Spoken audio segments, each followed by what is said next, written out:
And welcome, everybody. Thank you for joining me today. I'll be upfront and honest. I'm a little sleepy. The next thing I knew, it was 3:41 this morning, and I was texting my daughter about capping down. So just a little bit sleepy, but that's okay. We still gotta make it do what it do, right? So thank you for joining me here. If this is your first time, welcome to my channel. And if you don't know me, I'm Dr. Twanna Carter, and I'm a career coach. Ooh, say that again. I'm a career coach who empowers stressed, busy Black women to overcome imposter syndrome, self criticism, and doubt. And I do that by coaching them to manage their stress so that they can find peace of mind, because you got to understand how important that peace of mind is, as well as focus on excelling in their careers. So, welcome, welcome, welcome. If you haven't already done so, be sure to subscribe to my channel and then just click that notification bell. It'll let you know every time I go live or drop a video. Right? Today, I am talking about strategic. Gotta say my words today. That's because I'm tired. Strategic career planning, how to design a career that you love. And so I did have a comment, and I know, let me say, first of all, welcome to Instagram, because Instagram is over there, and then LinkedIn and Facebook and Twitter, right? And just who else is out there? I feel like YouTube. Yeah, it's like I'm missing somebody. There's four of those.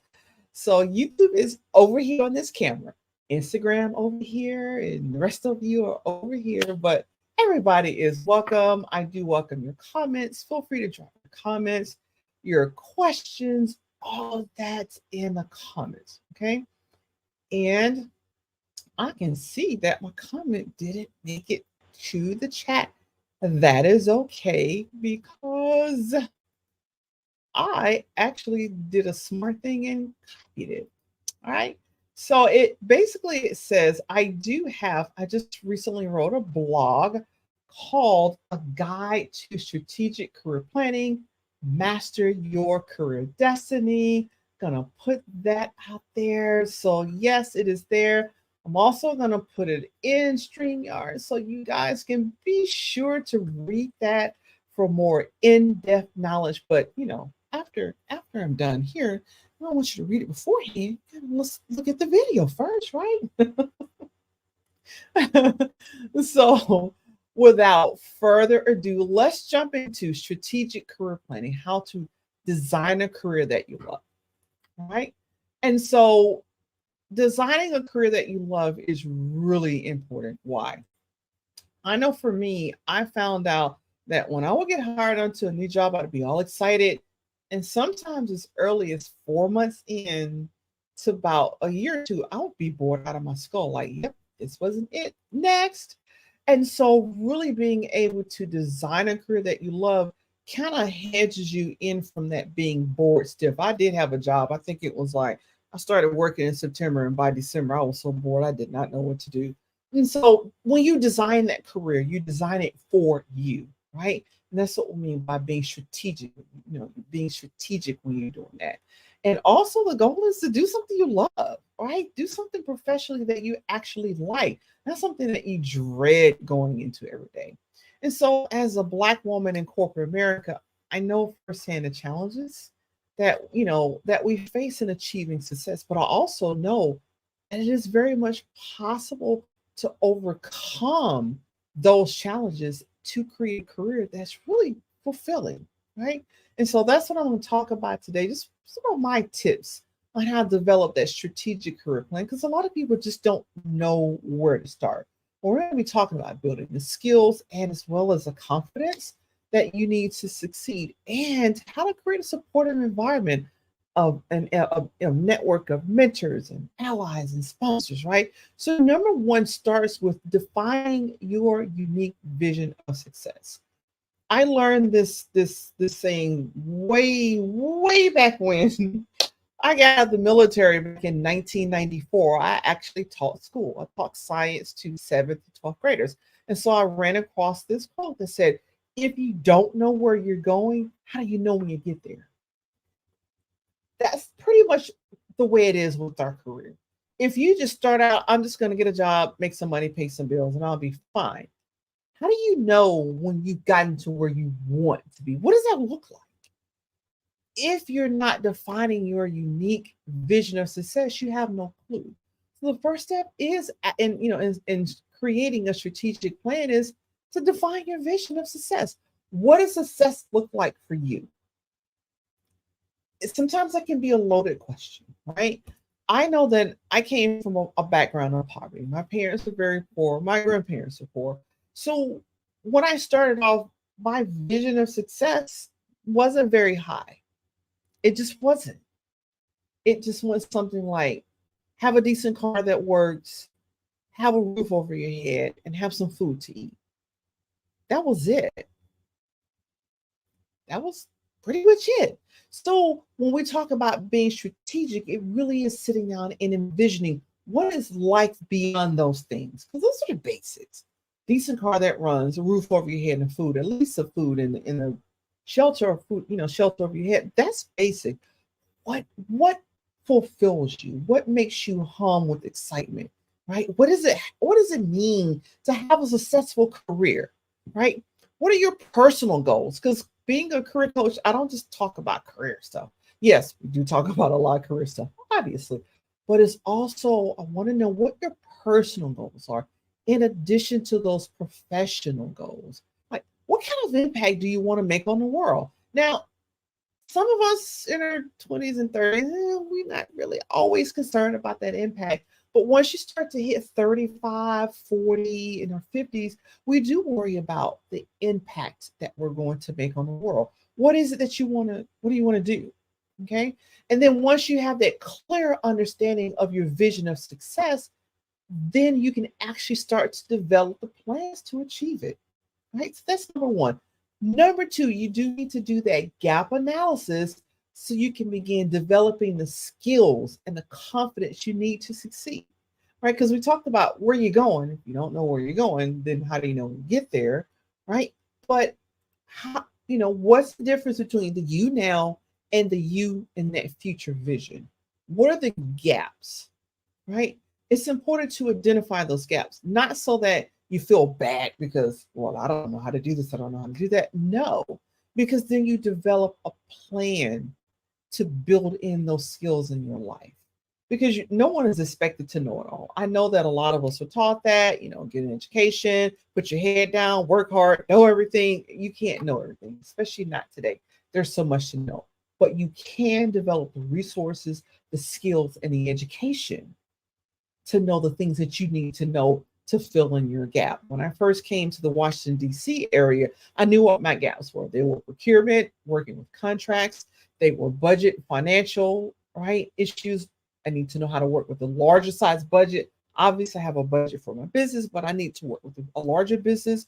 And it was HR, human resources. I knew my gaps. So when I walked in and talked to my boss about, hey, here's where I want to go, I knew what my gaps were. I need projects to fill these things.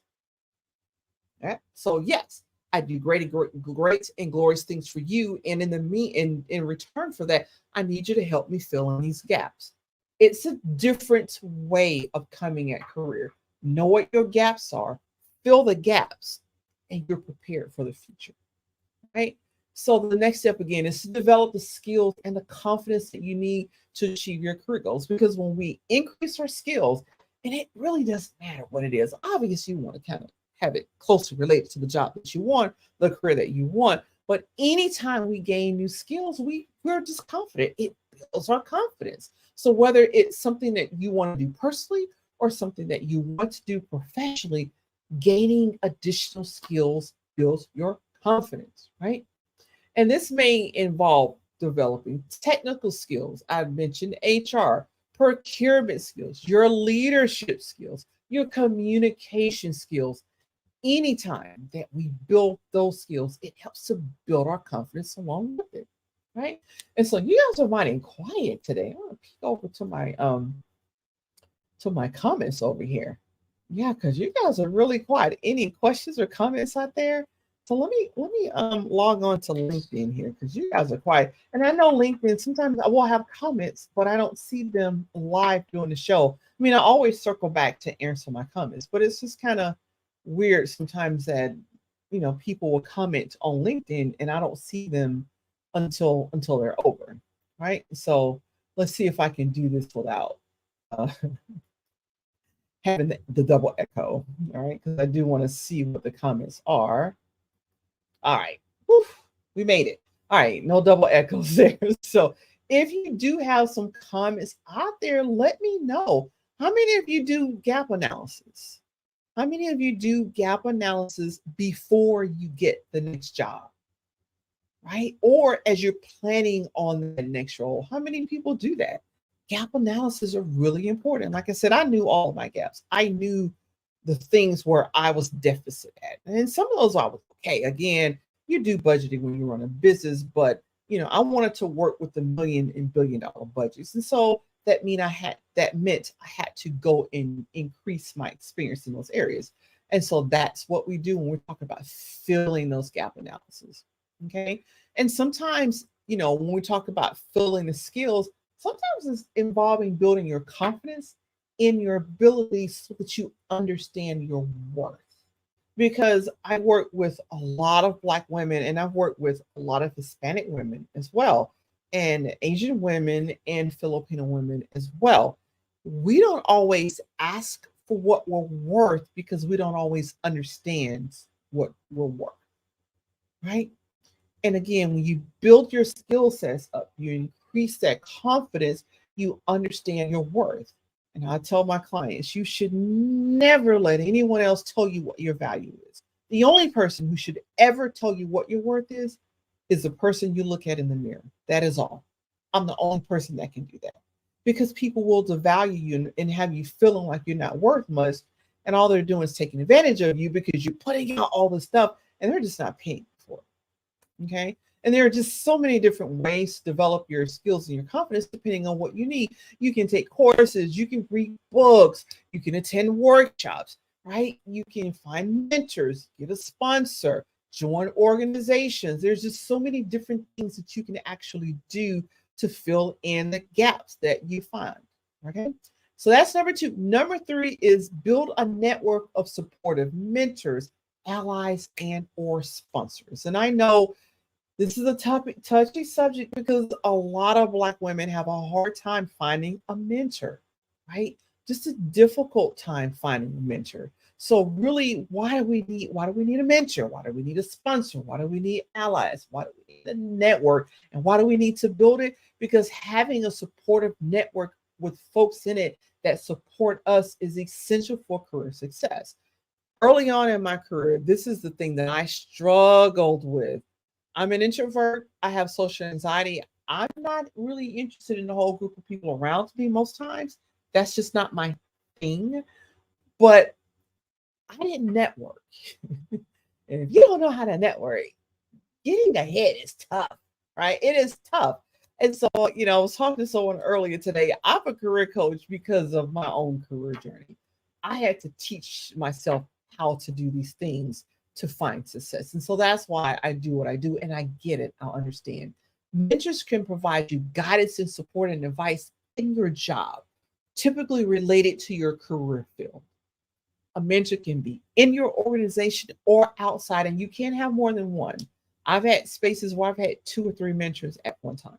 All right. Now I have a mentor coach and I have a mentor as a coach, a business coach. So I have more than one mentor, and that's fine. Okay. Allies can help you advocate for yourself, especially when you're in a meeting, and you're in those meetings where somebody mansplains what you said, or they take credit for what you said. An ally is that person. Well, this is. I'm so glad you agree with what Twanna said about 5 minutes ago because she said da da da da da. Those are allies. They're great to have in the workplace, and you be an ally to that person. A sponsor is so needed if you want to make it to the C-suite. You got to have a sponsor.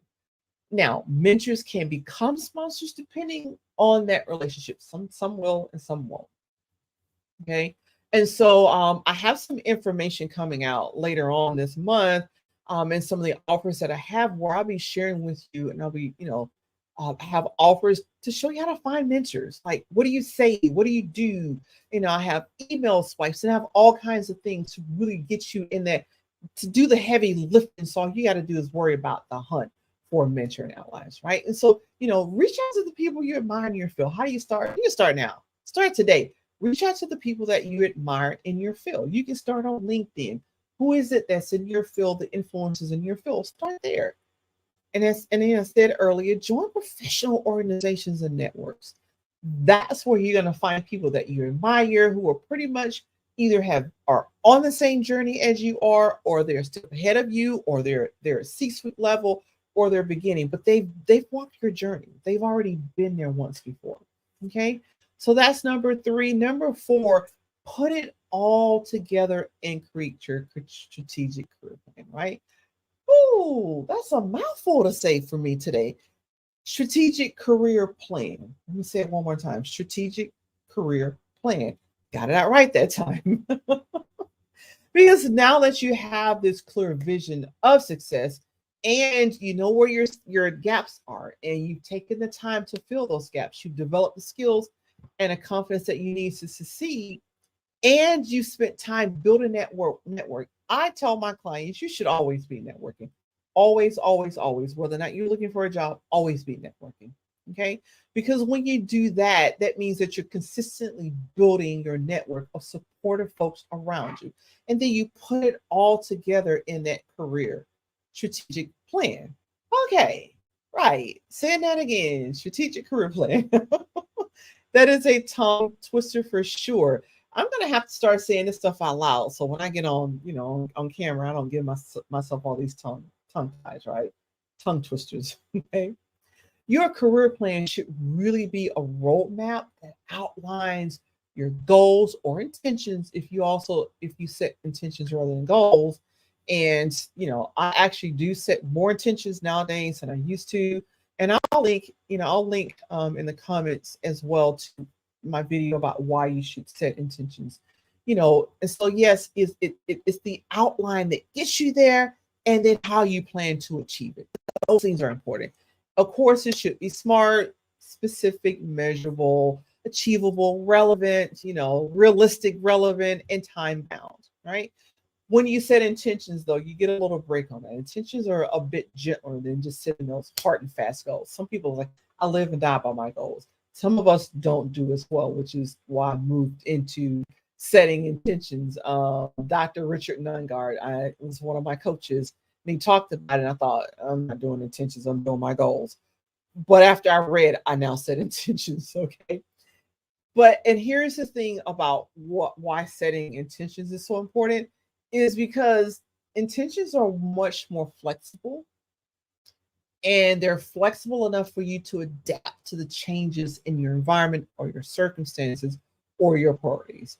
I was talking with someone or doing an interview with someone earlier today, and we were talking about my certifications and say, yeah, that one is on my to-do list. I've had some other things that popped up. And so, that's being flexible with what I want to do. Yes, there's a certification out there. Yes, I'll get to that. But right now I have other priorities.